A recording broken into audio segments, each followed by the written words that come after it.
Em Brasil há 4 milhões de famílias sem terra. Obviamente que não estão todas organizadas, porque senão já habríamos logrado a reforma agrária. E o movimento Sem Terra em esses 20 anos ha logrado conquistar terra para umas 500.000 famílias que estão assentadas. Com o governo Lula ha resultado em nossa base uma voluntad maior de luchar por tierra y nosotros tenemos en ese momento 200.000 familias acampadas en las haciendas tomadas o en la orilla de los caminos.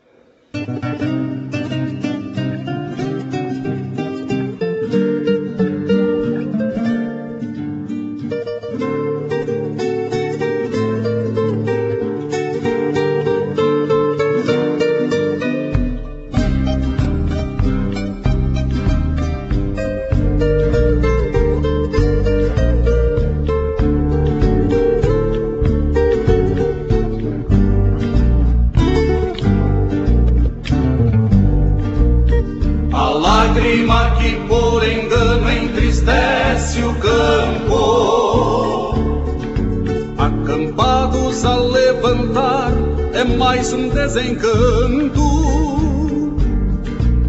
no peito, me dói a mágoa de viver sempre esperar uma terra que seja minha para que eu possa plantar.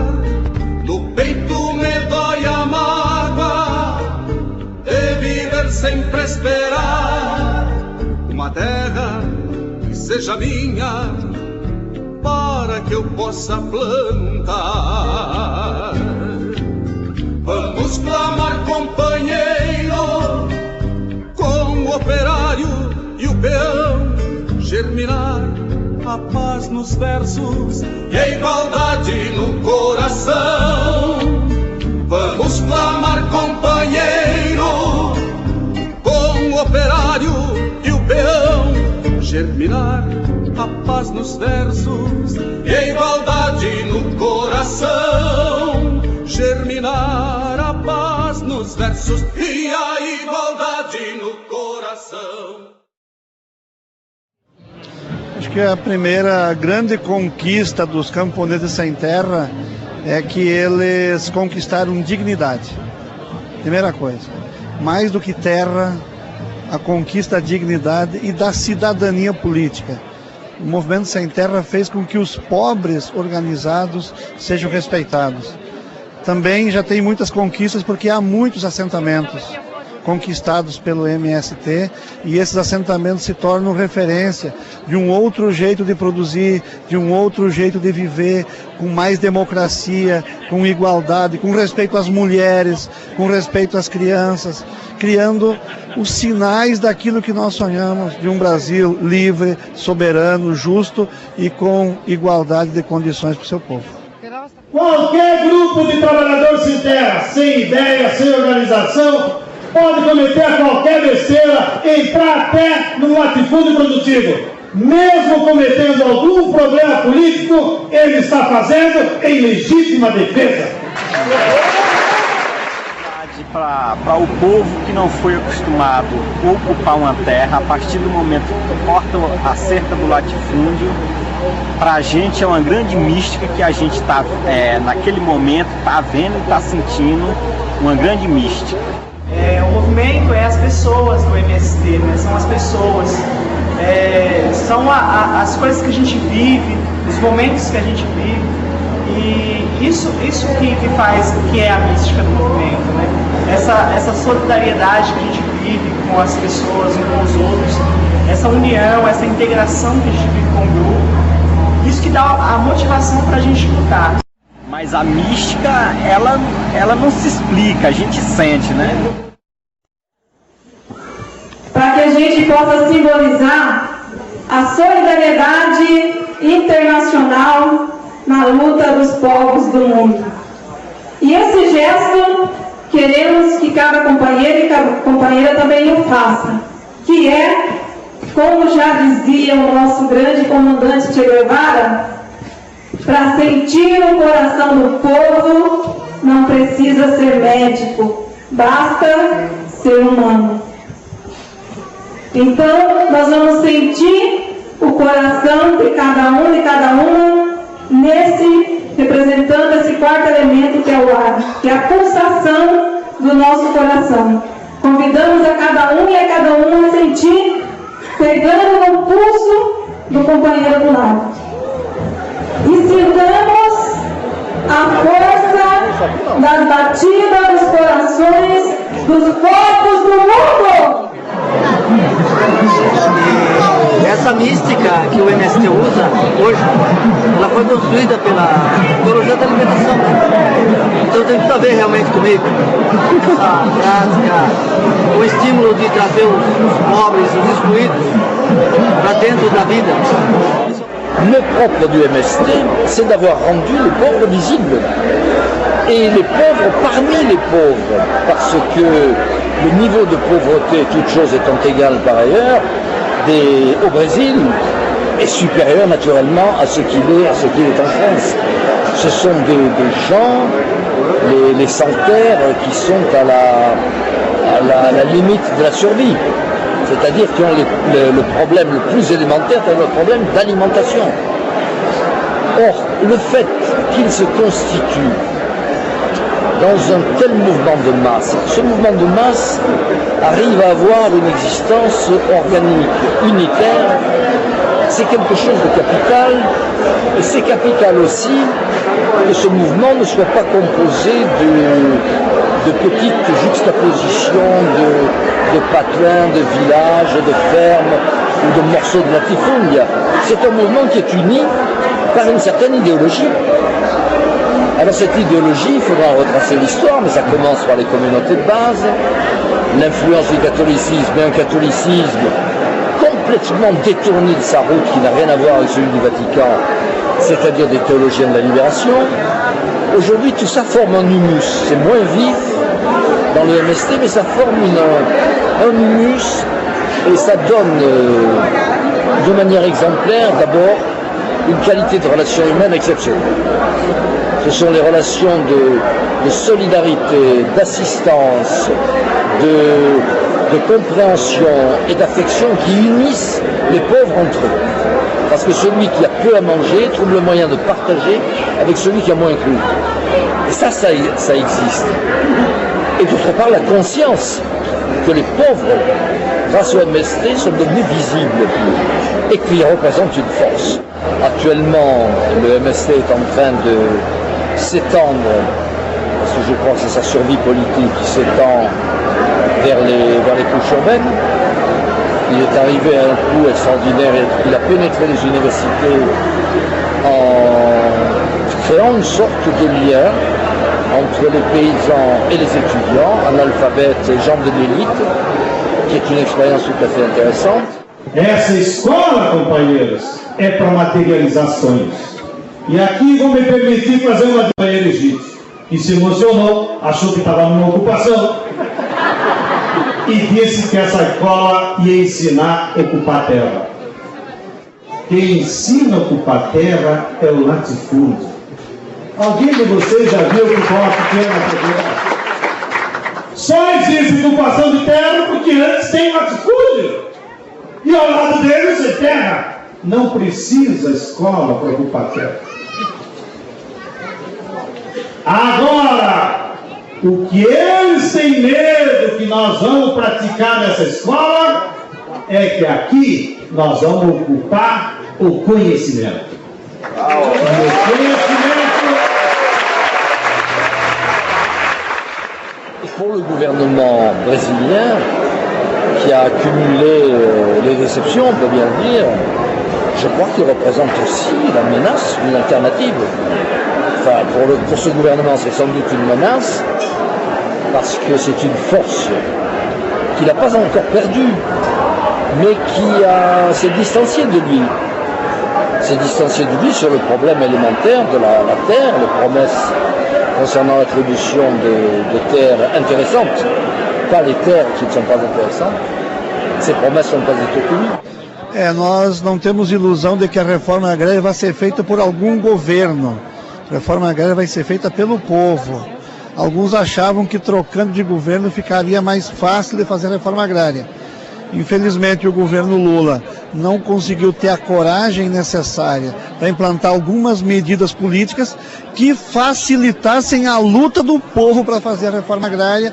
E esta é uma decepção inicial que nós já estamos vencendo e vamos retomar as ruas e as estradas e as fazendas no ano de 2005 para retomar a ofensiva para construir a reforma agrária no Brasil. Y el segundo motivo por qué la reforma agraria está parada es la naturaleza del Estado brasileño, que aunque tengamos un gobierno amigo del MST, pero el Estado brasileño sigue un Estado burgués. Porque acá en Brasil y todo el tercer mundo, el Estado siempre fue como una vaca lechera donde los ricos van ahí mamar para acumular dinero. Investimos muito no Palácio do Planalto. Aí, né? Olha o que deu.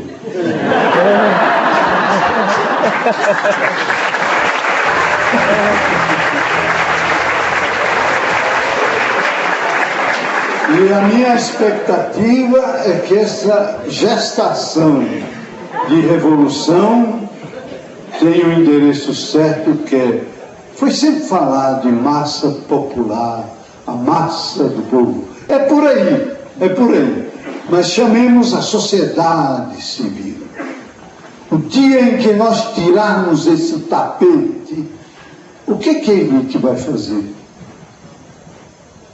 Nada. Imagina o dia que o povo tiver esse consenso que nós temos aqui. O que esses pilantras vão fazer lá? Não tem espaço para isso.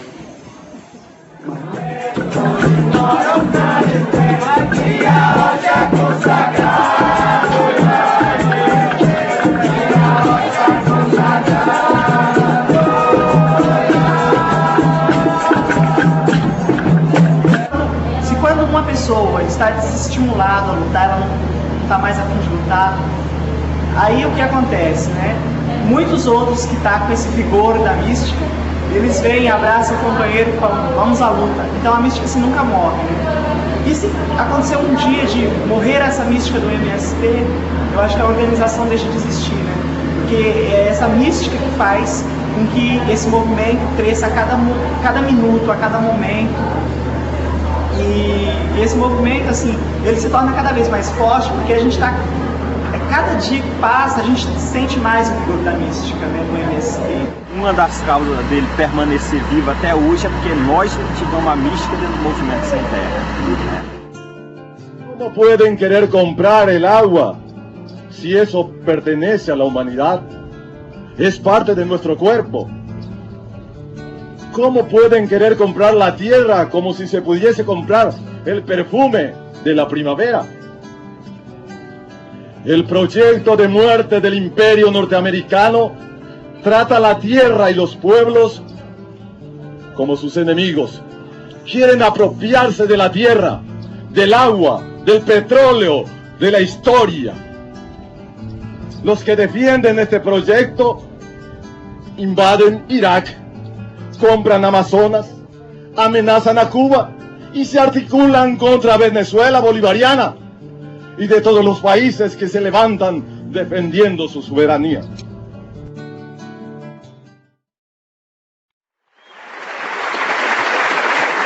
Podemos ter ideias diferentes, devemos, porque o consenso é burro. Mas isso não nos deixa de ser companheiros. Alguns no parlamento, outros nas prefeituras, outros em Astúrias, outros em Tóquio, outros em Canadá e outros debaixo do barraco tomando a terra do latifúndio. Mas todos teremos o mesmo ideal. Afinal, o que faz com um alemão daquele tamanho sair da Alemanha para vir aqui nos solidarizar? É por dinheiro? Não! É por ideal. É no ideal que nós construímos o companheirismo, que é o valor da mudança da possibilidade. E aqui na inauguração dessa escola, com tantas coisas bonitas que nós já dissemos, é a materialização desses ideais, construído por tantas mãos de homens, mulheres, crianças e por aqueles que pagaram com a vida. Os companheiros e as companheiras que tombaram na luta, então nós resgatamos isso, porque essas pessoas continuam vivas dentro do nosso movimento, continuam vivas na nossa mística. Alguns nomes nesse momento, e que a cada nome a companheirada respondesse presente. São nomes que muito importantes para o movimento, são, vamos chamar assim, ícones de toda essa luta pelo socialismo, essa luta revolucionária empreendida, que terá aqui nessa escola um ponto muito importante de multiplicação, de reflexão. Então eu queria chamar Milton Santos, jovem. Queria chamar Carlos Marighella. Queria chamar José de Castro. Luiz Carlos Prestes. João Amazonas. Podemos iniciar essa formalidade com uma poesia do Fábio Paz, que disse: cortaram meu pé de cana, que crescia no ar. Cortaram meu pé de cana, mas a raiz ficou lá. Quantas raízes estão enterradas na terra brasileira? Mas quantas canas a classe dominante já cortou e levou embora? Quantas canas humanas? Marighella, Lamarca, todos os companheiros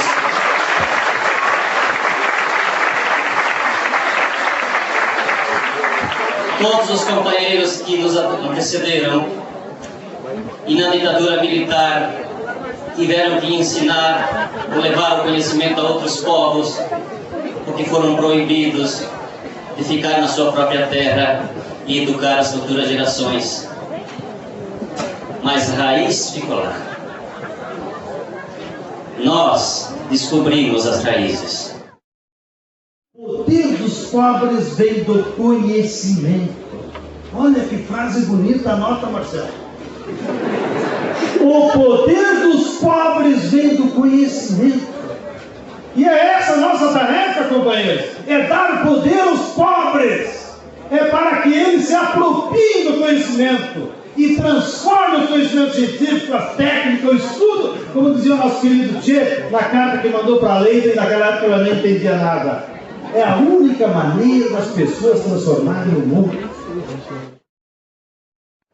Quantas viagens nossa militância, os formadores tiveram que fazer para preparar os primeiros quadros para que esse movimento pudesse ser construído dessa forma.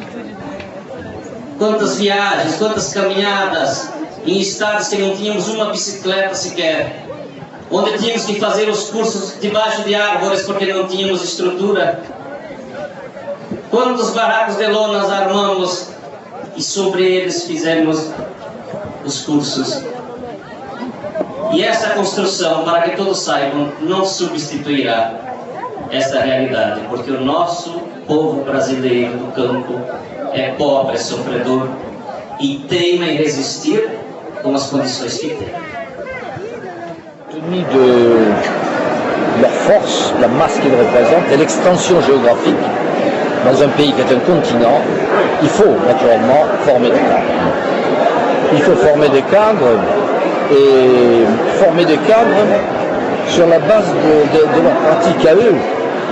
C'est-à-dire qu'ils seront plus abrités peut-être que d'autres de la menace ou des périls bureaucratiques.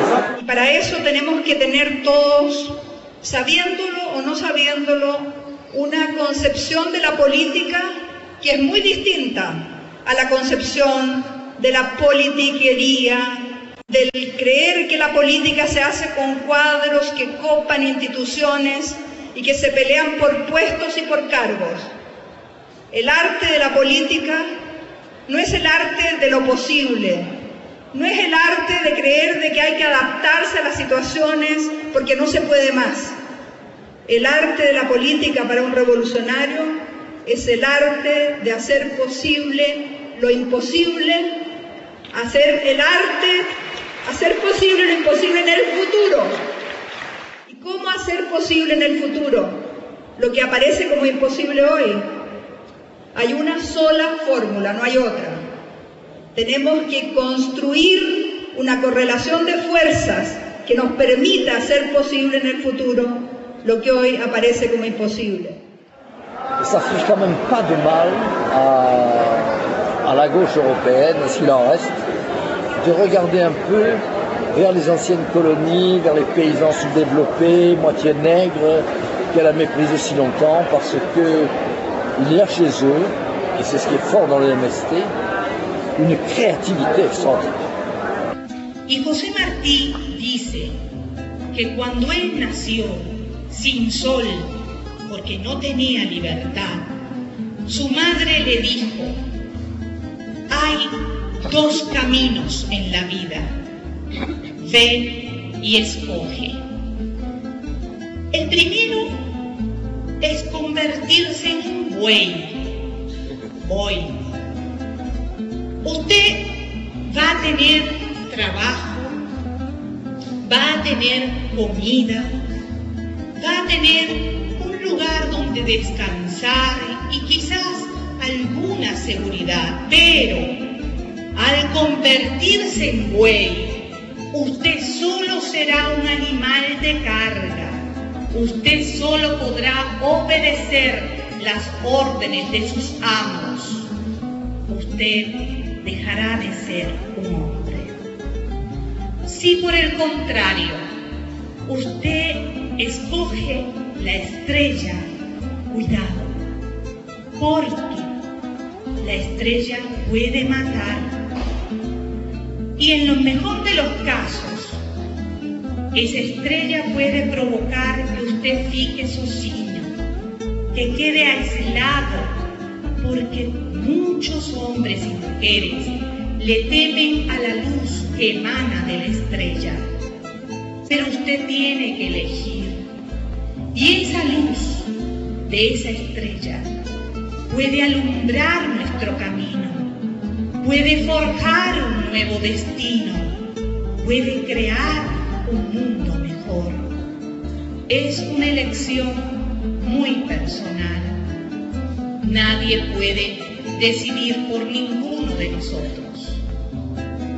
Hay que considerar los riesgos que conlleva llevar la estrella, pero hay también que darse cuenta que con el buey solamente volveríamos a la escala inferior de la humanidad. Se vierem rasas as certezas primas de uma terra nova, peões lavradores terão mais que sonhos pra dizer em trova, seduzir em raios, e esperança e luz, e solidariedade,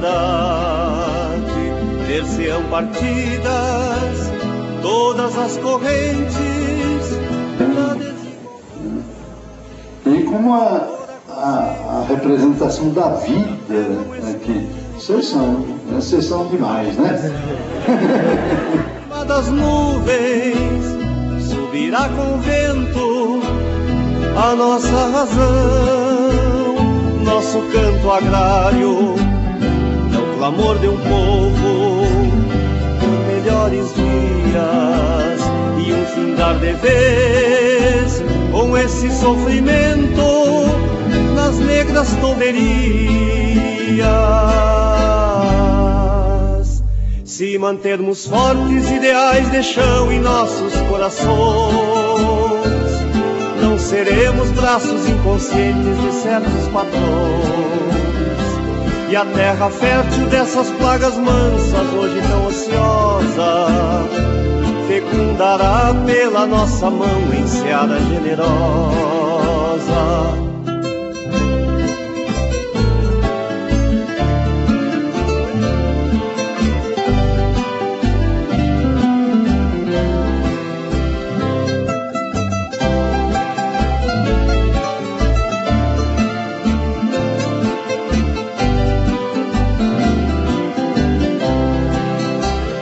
Se mantermos fortes ideais de chão em nossos corações, não seremos braços inconscientes de certos patrões.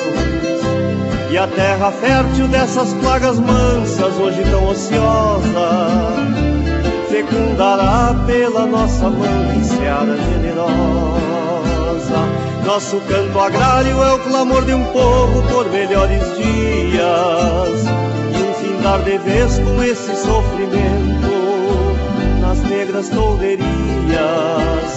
Nosso canto agrário é o clamor de um povo por melhores dias, e um findar de vez com esse sofrimento nas negras tolderias.